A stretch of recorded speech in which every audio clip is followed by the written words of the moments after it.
কবিতাৰ শিৰোনাম মই এনেকুৱাই। হয়, মই এনেকুৱাই। কেতিয়াবা একো নভবা নিচিন্তাকৈ কামবোৰ কৰোঁ। কেতিয়াবা সৰু কথাবোৰতে সুখী হওঁ, সৰু সৰু কথাবোৰতেই আঘাত পাওঁ। কেতিয়াবা নিৰাশাত ভাগি পৰোঁ, কেতিয়াবা সাহসেৰে পৰিপূৰ্ণ হওঁ। মই এনেকুৱাই।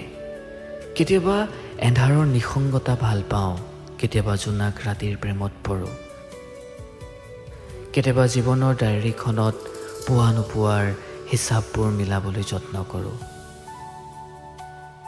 কিছুমান আধৰুৱা সপোন, কিছুমান আধা লিখা কবিতা আৰু অতীতৰ স্মৃতিৰে মই শব্দৰ মালা গাঁঠো। সেই শব্দবোৰেই মোৰ যান্ত্ৰনাৰ মলম। কোনোবাই হয়তো মোক বুজি পায়, কোনোবাই হয়তো নুবুজে। তাক লৈ কোনোদিন আক্ষেপ নাই। মাথো নিজৰ দুখবোৰ আৰু সপোনবোৰ বুকুত সাৱটি জীৱন যুদ্ধত আগবাঢ়িবলৈ চেষ্টা কৰোঁ। কেতিয়াবা কেতিয়াবা সপোনৰ পম খেদি উজুতিও খাওঁ, কিন্তু কেতিয়াও থমকি নৰওঁ। হয়, মই মোৰ পৃথিৱীত সদায় এনেকুৱাই।